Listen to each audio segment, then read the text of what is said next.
Hay cosas que uno no debería encontrar, cosas que una vez vistas no se pueden ignorar, cosas que te cambian la vida no porque quieras que te la cambien, sino porque la verdad tiene esa costumbre brutal de aparecer cuando menos la buscas y quedarse cuando más quisieras que se fuera.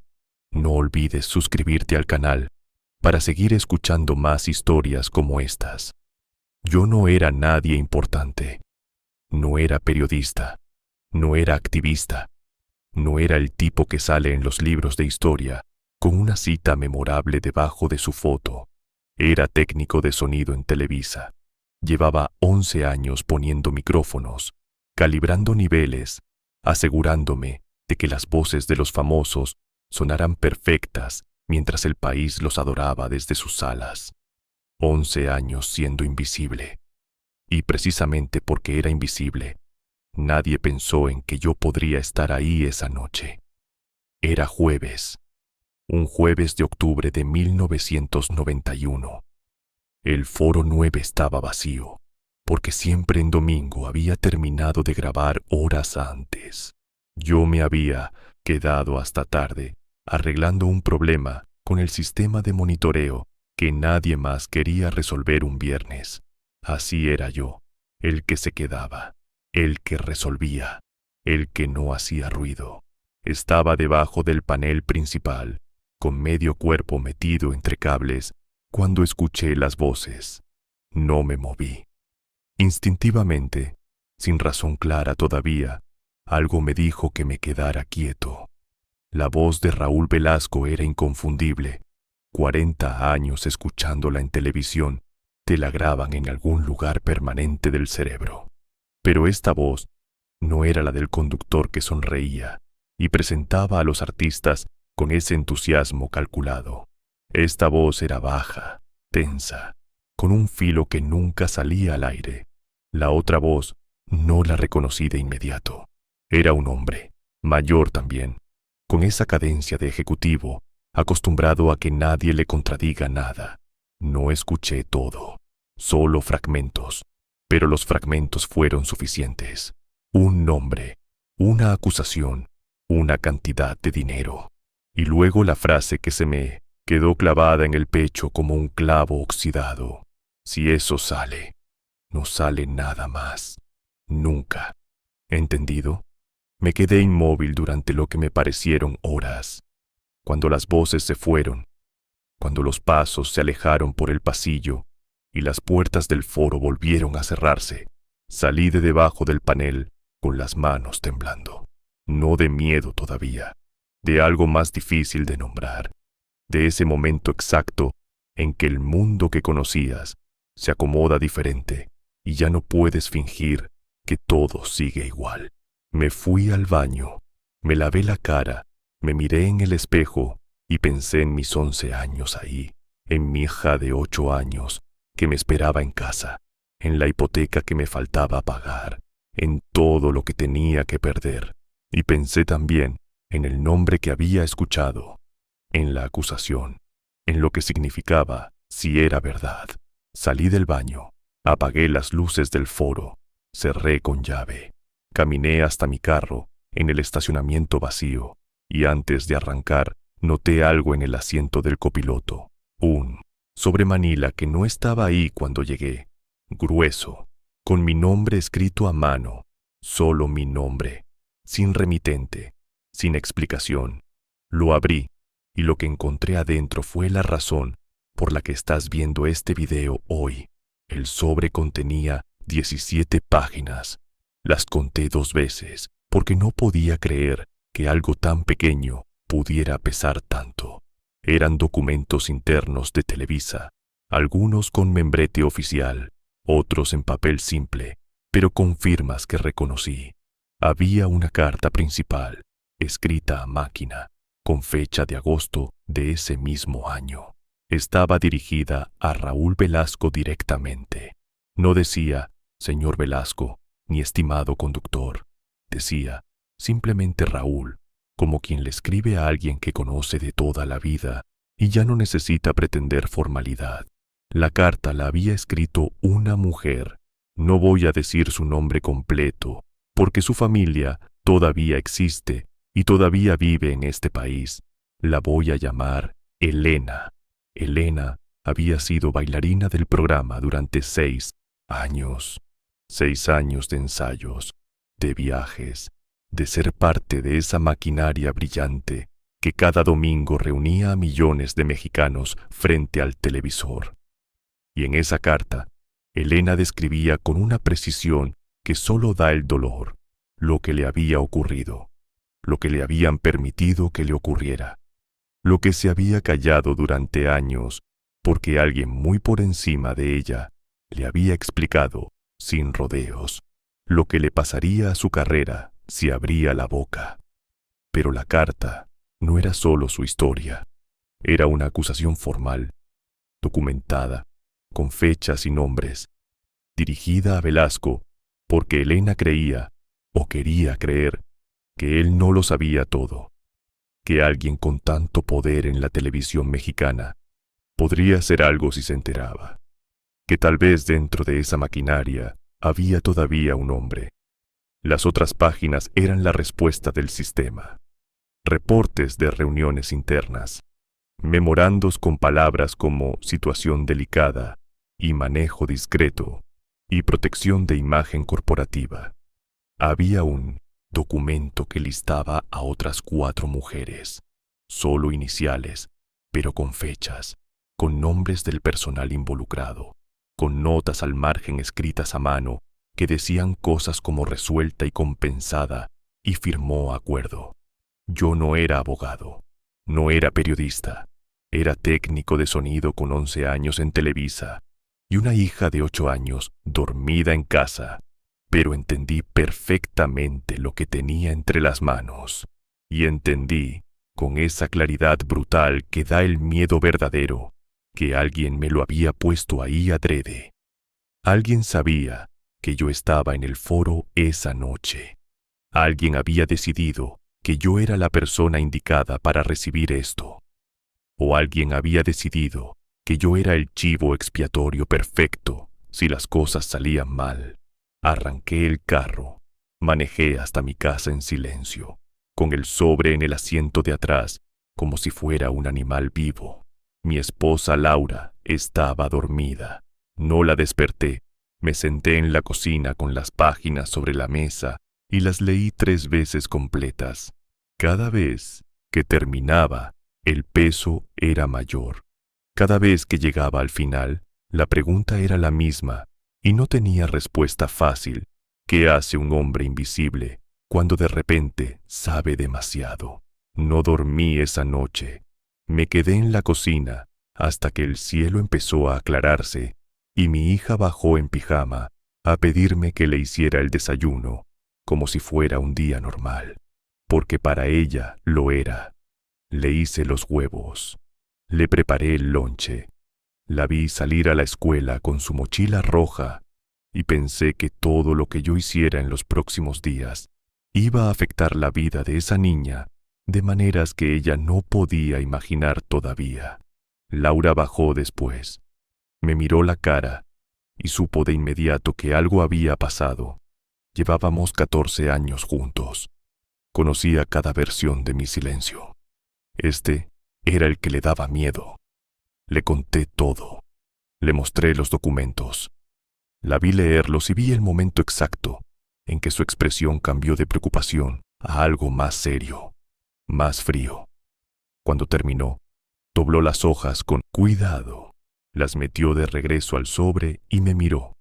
¿Quién más sabe que tienes esto? Esa era la pregunta correcta.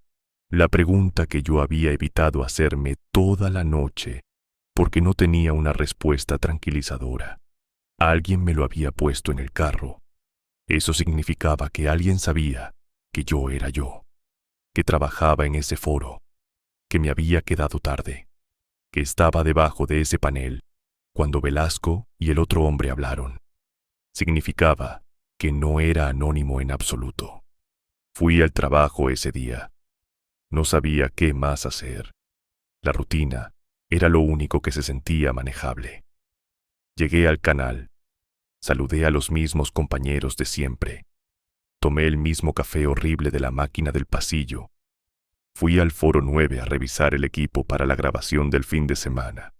Todo igual, excepto que ahora cada persona que me saludaba en el pasillo era potencialmente alguien que sabía. Cada mirada que duraba un segundo de más me parecía una señal. Empecé a entender lo que es vivir con un secreto que no pediste. A las 3 de la tarde me llamaron a la oficina de recursos humanos. Eso no era normal. En 11 años yo nunca había tenido un problema que requiriera recursos humanos. Era el empleado invisible, el que llegaba temprano y se iba tarde y no generaba conflictos. La mujer que me atendió era nueva, no la conocía. Me ofreció café con una sonrisa que no llegó a los ojos y me dijo que habían recibido un reporte anónimo de que yo había estado en áreas restringidas del canal fuera de mi horario autorizado. Sentí el suelo moverse. Le expliqué que me había quedado resolviendo el problema del sistema de monitoreo, que era parte de mis responsabilidades, que mi supervisor lo sabía. Ella asintió, tomó notas, me dijo que era solo un procedimiento de rutina, pero que por favor no accediera a áreas restringidas sin autorización expresa mientras se resolvía la situación. La situación. Esa palabra otra vez. Salí de esa oficina sabiendo dos cosas con certeza. La primera, que el sobre no había llegado a mis manos por accidente.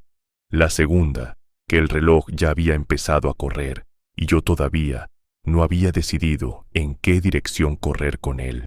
Esa noche busqué a don Aurelio. Era el único hombre en Televisa en quien yo confiaba con algo así.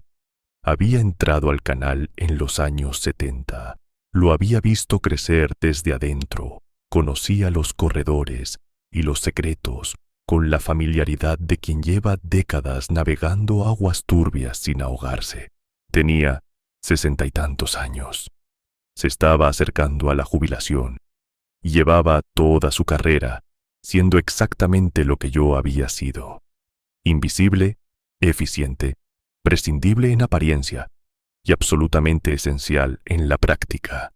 Lo encontré en la sala de edición que usaba en las noches cuando el canal estaba más tranquilo. Le dije que necesitaba hablar. Me miró con esos ojos que no perdían nada y asintió sin preguntar. Cerramos la puerta. Le conté todo. No le mostré los documentos. Eso todavía me parecía demasiado. Pero le describí lo que contenían. Lo vi escuchar sin interrumpirme, con esa quietud de los hombres que ya escucharon demasiado en su vida y aprendieron que el primer paso es dejar que el otro termine. Cuando terminé, se quedó en silencio un momento largo. Luego me dijo algo que no esperaba. Me dijo que él ya sabía que existían documentos como esos. No esos específicamente, pero sí que había cosas guardadas. Cosas que cierta gente en el canal prefería que permanecieran guardadas.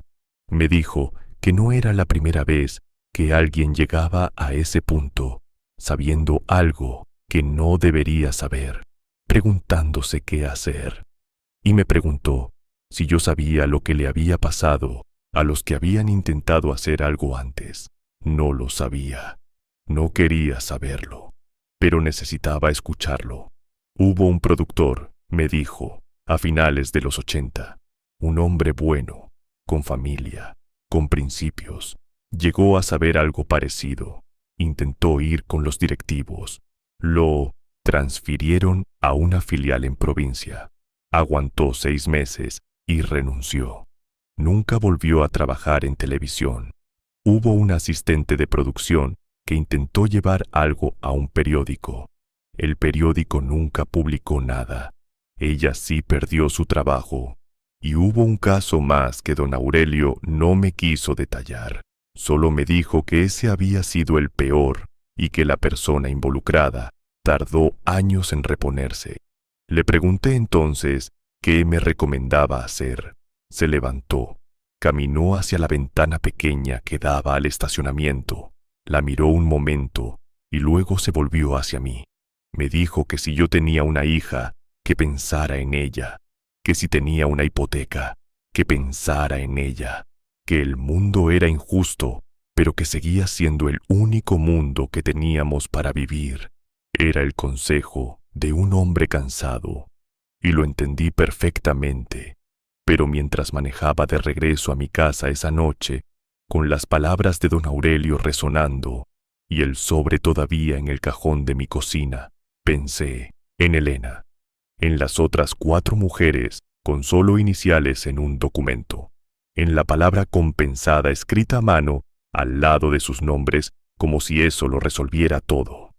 Y supe que el consejo sensato y el consejo correcto no eran la misma cosa. Pasé el fin de semana pensando. El lunes fui al trabajo como si nada. El martes también.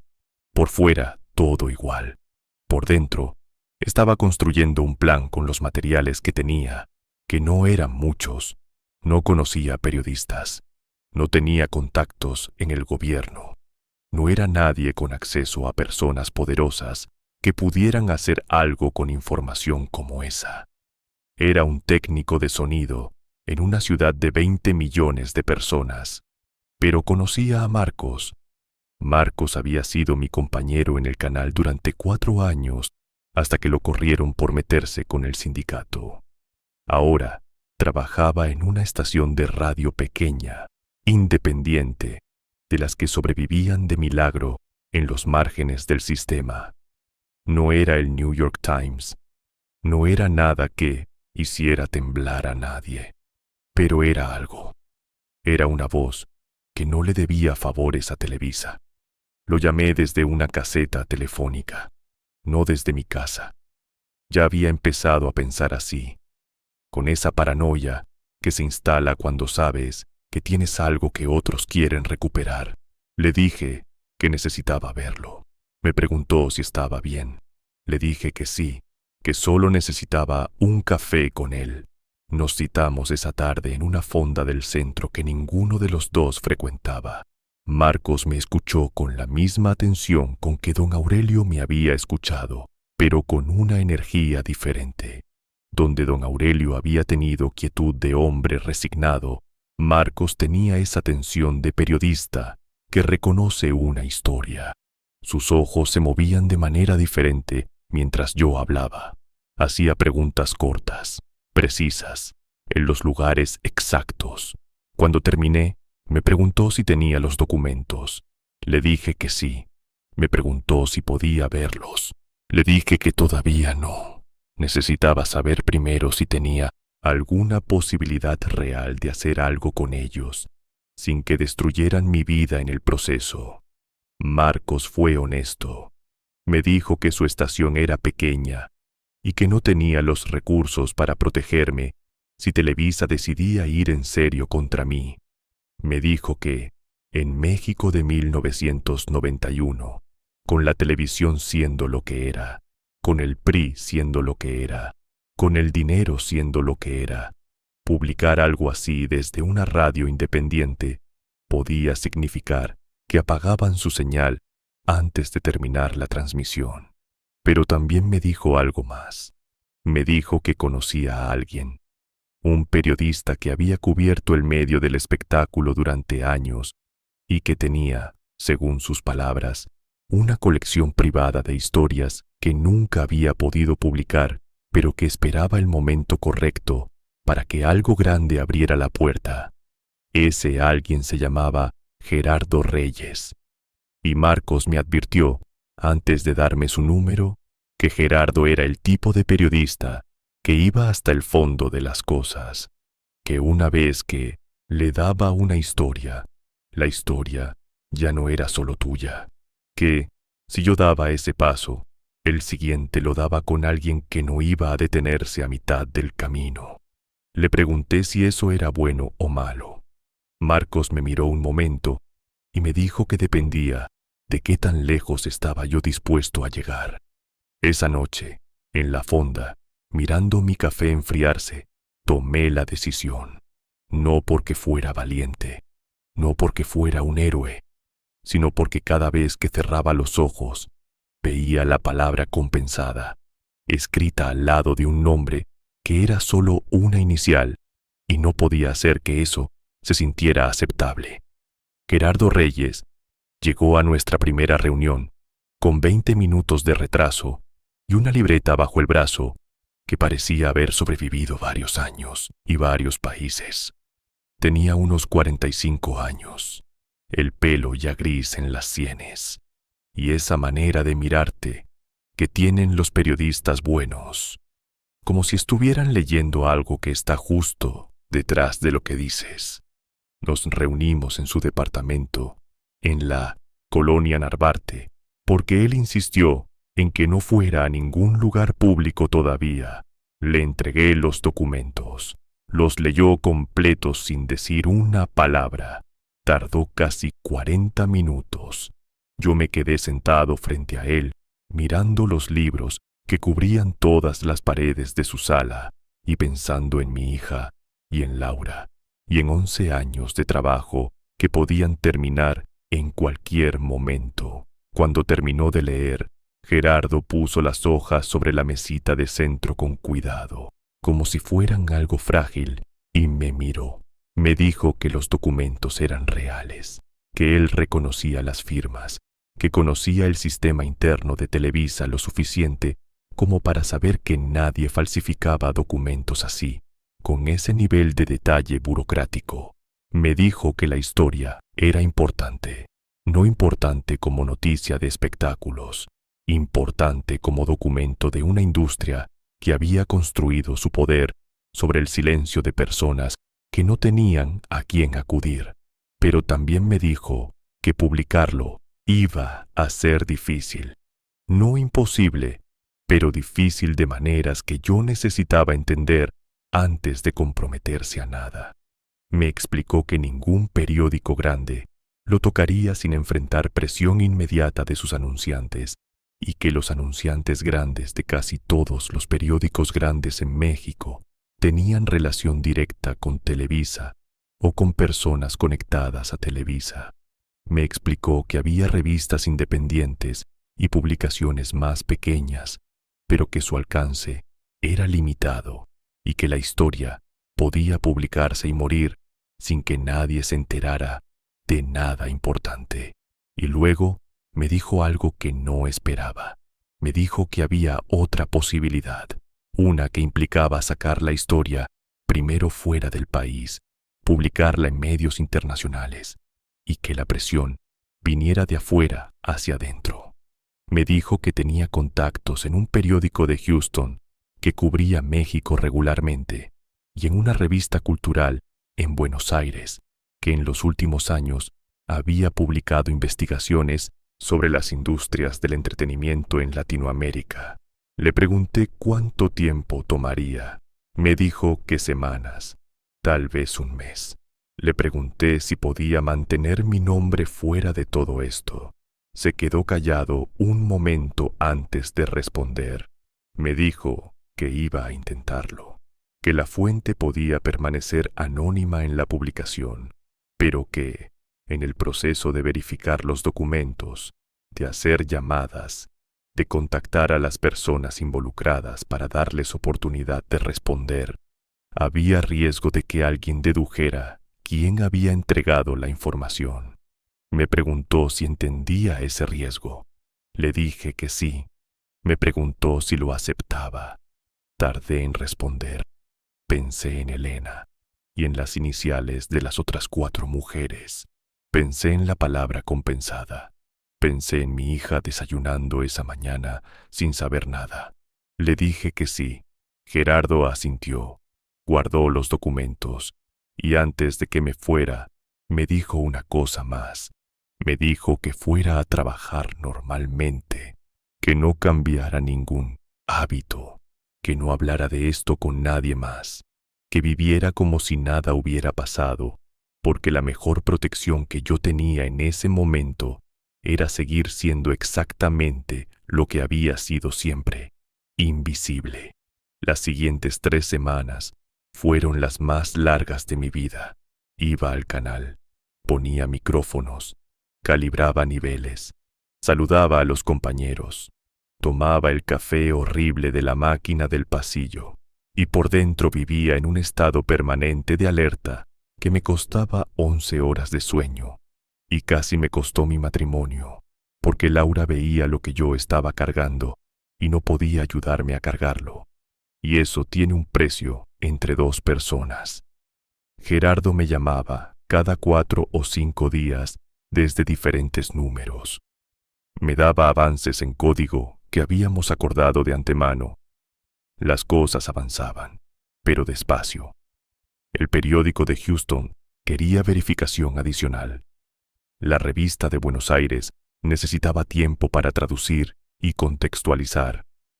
Todo tomaba más de lo esperado y entonces, en la tercera semana, pasó algo que no estaba en ningún plan. Me llamaron de nuevo a Recursos Humanos. Esta vez no era la mujer de la primera vez. Era un hombre que yo sí conocía, un director de área que llevaba años en el canal, que me trató con esa amabilidad específica que tienen las personas cuando van a darte una mala noticia. Me dijo que el canal estaba haciendo una reestructuración técnica, que mi posición estaba siendo evaluada, que por el momento iba a ser reasignado a archivo, que era básicamente el sótano del canal, el lugar donde mandaban a los que querían que se aburrieran hasta renunciar. No dijeron que me estaban corriendo, no tuvieron que hacerlo. Sabían, y yo sabía, que estaban diciendo exactamente eso con otras palabras. Volví a mi casa esa tarde con la certeza de que el tiempo se había acortado, que alguien, en algún nivel, había conectado puntos que yo esperaba que no conectaran todavía. Llamé a Gerardo esa noche. Le dije lo que había pasado. Escuché su silencio del otro lado y supe que él también entendía lo que significaba. Me dijo que iba a acelerar las cosas, que hablaría con sus contactos esa misma noche, que la historia tenía que salir antes de que la situación dentro del canal llegara a un punto sin retorno. Esa noche, mientras Laura dormía y yo no podía, me puse a pensar en Raúl Velasco, no en el villano de esta historia, que era lo fácil. Pensé en el hombre, en los 30 años frente a las cámaras, en la manera en que había construido algo que no existía antes en la televisión latinoamericana, en las carreras que había lanzado, en los artistas que habían llegado a él sin nada y se habían ido siendo alguien, y pensé en la carta de Elena, que no estaba dirigida a un monstruo, sino a alguien que ella todavía creía o quería creer que podía hacer algo bueno si sabía la verdad. ¿Qué hace un hombre cuando el sistema que construyó se convierte en algo que ya no puede controlar? ¿Qué hace cuando las personas que lo rodean actúan en su nombre de maneras que él tal vez no ordenó, pero tampoco detuvo? ¿En qué momento el silencio de alguien con poder se convierte en complicidad? Esas preguntas no tenían respuestas simples, pero me importaban, porque si la historia que Gerardo iba a publicar era solo la historia de un monstruo, iba a ser mentira, y yo había llegado hasta ahí precisamente para que la verdad se dijera completa. 5 días después de mi llamada urgente a Gerardo, me llegó un mensaje a través de Marcos. Solo decía, esta semana. No había más detalles porque no eran necesarios. La historia iba a salir. Primero en el periódico de Houston, luego la revista en Buenos Aires la retomaría. Y Gerardo tenía acordado con 2 periodistas mexicanos que cubrían medios que harían sus propias notas a partir de las publicaciones internacionales, lo que le daba una capa de distancia al proceso. El miércoles de esa semana, a las 9 de la mañana, el artículo apareció en la edición digital del Houston Chronicle con un titular que traducía algo así como Documentos revelan décadas de silencio institucional en la televisión mexicana más grande. No mencionaban mi nombre. La fuente era anónima. Los documentos estaban reproducidos parcialmente, suficiente para que fueran verificables, pero sin comprometer todo el expediente. Yo lo leí en una computadora de una papelería de Coyoacán porque no quería hacerlo desde mi casa, ni desde el canal. Me senté en ese lugar que olía a tóner y papel y leí el artículo 3 veces. Sentí algo extraño. No era alivio exactamente. Era más parecido a esa sensación de cuando sueltas algo muy pesado que llevabas cargando mucho tiempo y los brazos te duelen todavía, pero ya no tienes el peso. Para el jueves, la historia había llegado a México. No por los canales grandes, claro. Televisa no dijo nada.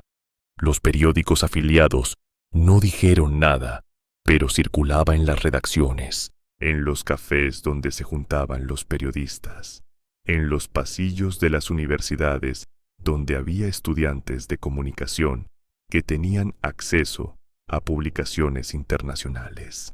Y para el viernes, 2 semanarios independientes habían publicado sus propios análisis basándose en el artículo de Houston. El canal respondió ese viernes con un comunicado que calificaba las acusaciones de infundadas y producto de una campaña de desprestigio contra una institución que había construido la televisión mexicana. Era el tipo de respuesta que confirma más de lo que niega. Nadie que no tuviera nada que esconder responde con ese tono. Lo que pasó después fue algo que no anticipé. Empecé a recibir llamadas, no a mi teléfono de casa, sino al de la papelería, porque yo había dado ese número como contacto alternativo a Marcos en caso de emergencia. Llamadas de personas que se identificaban como ex empleadas del canal, mujeres que decían tener historias parecidas, un hombre que decía haber sido testigo de reuniones similares a las que describían los documentos. No todos eran verificables, no todos eran reales, probablemente, pero algunos sí, y Gerardo estaba recibiendo sus propias llamadas en paralelo. La historia había abierto algo. No era una compuerta todavía, pero era una grieta, y las grietas, si las cuidas, si las alimentas con paciencia y con verdad, se convierten en otra cosa con el tiempo. Me corrieron del canal un martes, no con drama, sin gritos ni acusaciones formales. Me llamaron a la oficina del director de Recursos Humanos, el mismo de la semana anterior, y me explicaron que la reestructuración había determinado que mi posición era prescindible. Me dieron un sobre con la liquidación calculada al centavo. Me pidieron que entregara mi credencial y me ofrecieron acompañarme a recoger mis cosas del casillero. 11 años, un sobre con un cheque y alguien caminando a mi lado para asegurarse de que no tomara nada que no fuera mío. Salí del canal con una caja pequeña y el mismo cielo de siempre encima, y la sensación de que el suelo que conocía había desaparecido. Laura me estaba esperando en el carro. Le había dicho esa mañana que era probable que pasara esto. Me miró cuando subí, vio la caja, no dijo nada durante un momento. Luego me puso la mano en el brazo y me dijo que estábamos bien, que íbamos a estar bien, que la hipoteca se resolvía y que mi trabajo se reemplazaba, pero que algunas cosas no se reemplazaban y que ella prefería tenerme a mí, al hombre que había decidido hacer lo correcto, que al hombre que se hubiera quedado callado y se hubiera pasado el resto de su vida cargando eso. Me quebré ahí, en el carro, en el estacionamiento del canal donde había trabajado 11 años. Me quebré como no lo había hecho en todo ese tiempo, no de arrepentimiento, de cansancio, del cansancio enorme de haber cargado algo demasiado grande durante demasiado tiempo solo. Los meses siguientes fueron difíciles. Encontré trabajo en una productora pequeña que hacía contenido corporativo. Pagaba menos, era menos interesante, pero era trabajo honesto y nadie me pedía que me hiciera invisible para proteger a nadie. La historia siguió creciendo lentamente en los márgenes de la prensa mexicana. Nunca explotó de la manera que yo hubiera esperado en mis momentos más optimistas. México de 1991 no era el país ni el momento para que algo así detonara una conversación nacional completa. Pero pasaron cosas. 3 de las mujeres cuyos nombres estaban en los documentos hablaron eventualmente con Gerardo de manera anónima para sus investigaciones posteriores. Una de ellas habló con su nombre completo años después, en un contexto diferente, cuando el mundo había cambiado lo suficiente como para que su historia pudiera escucharse de otra manera. Los documentos que yo había entregado se convirtieron en parte de un archivo periodístico más amplio que Gerardo construyó durante años y que, eventualmente, aportó a investigaciones más grandes. Y Raúl Velasco siguió en televisión hasta 1998. Siguió siendo el conductor más visto de México durante años más, pero algo cambió en la manera en que las personas que sabían lo miraban, no el público general que siguió adorándolo, pero en los pasillos de la industria, en las redacciones, en ciertos círculos, su nombre cargaba ahora una sombra que antes no tenía nombre. Raúl Velasco murió el 26 de noviembre del año 2000. Tenía 66 años. Su muerte fue noticia nacional. Los canales interrumpieron su programación. Los artistas que había lanzado salieron a hablar de él con lágrimas genuinas. México lloró a su conductor del domingo, como se llora a alguien que formó parte de la vida familiar durante décadas, porque eso era lo que había sido para millones de personas. Yo lo supe por las noticias. Estaba en mi casa. Mi hija ya tenía 17 años y estaba estudiando para un examen y lo vi en la televisión. Y me quedé sentado un rato largo pensando en todo lo que ese nombre significaba para mí y en todo lo que yo había aprendido de él y sobre él en los años anteriores, porque para ese entonces yo ya sabía algo más.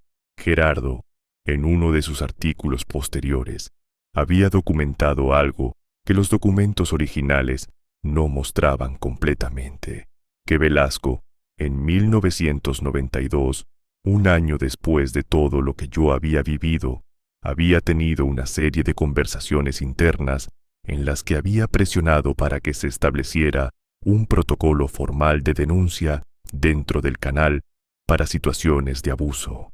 El esfuerzo no llegó a ningún lado. Lo bloquearon las mismas personas que habían bloqueado la carta de Elena, pero la evidencia de que él lo había intentado, de que en algún nivel había reaccionado a algo, estaba documentada. No lo convierte en héroe, no borra el silencio de los años anteriores, ni la manera en que su nombre y su programa habían servido de paraguas protector para personas que no merecían protección, pero lo hace humano, lo hace un hombre que construyó algo enorme y que tal vez en algún momento entendió que parte de lo que había construido tenía cimientos que no podía mirar directamente. Esa ambigüedad es la parte más difícil de cargar. Es más fácil tener villanos completos y héroes completos. Es más fácil dividir el mundo en los que hicieron el mal y los que lucharon contra él. Pero la verdad tiene esa costumbre de complicarlo todo. Lo que sí sé, lo que no tiene ambigüedad para mí, es lo que sentí cuando mi hija, ya adulta, ya periodista, me llamó hace algunos años para decirme que había publicado una investigación sobre condiciones laborales en una industria que prefería no ser investigada y que había recibido presión para no publicarla y que la había publicado de todas formas. Me llamó para contarme eso y me preguntó si estaba orgulloso de ella. Le dije que sí. Le dije que era lo más orgulloso que me había sentido en mi vida. Y no le conté todavía, en esa llamada, lo que yo había hecho 20 años antes. Eso lo guardé para después, para una cena larga, donde hubiera tiempo de contarlo bien. Porque algunas historias necesitan el momento correcto y el espacio correcto para decirse. Pero sí le dije una cosa. Le dije que el coraje no es la ausencia de miedo, es hacer lo correcto a pesar de él, es saber lo que pierdes y perderlo de todas formas, porque lo que estás protegiendo vale más que lo que estás perdiendo. Es vivir sin la comodidad del silencio, pero con algo que el silencio nunca puede darte. La certeza de que cuando tuviste que elegir, elegiste bien. Ella se quedó callada un momento.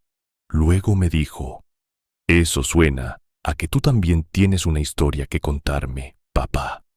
Le dije que sí, que algún día se la iba a contar, y que cuando lo hiciera, iba a entender por qué el hombre invisible del Foro 9 de Televisa, el técnico de sonido que nadie recordaba, había sido el eslabón más importante de una cadena que tardó años en hacerse visible, pero que nunca se rompió, porque eso es lo que hace la verdad.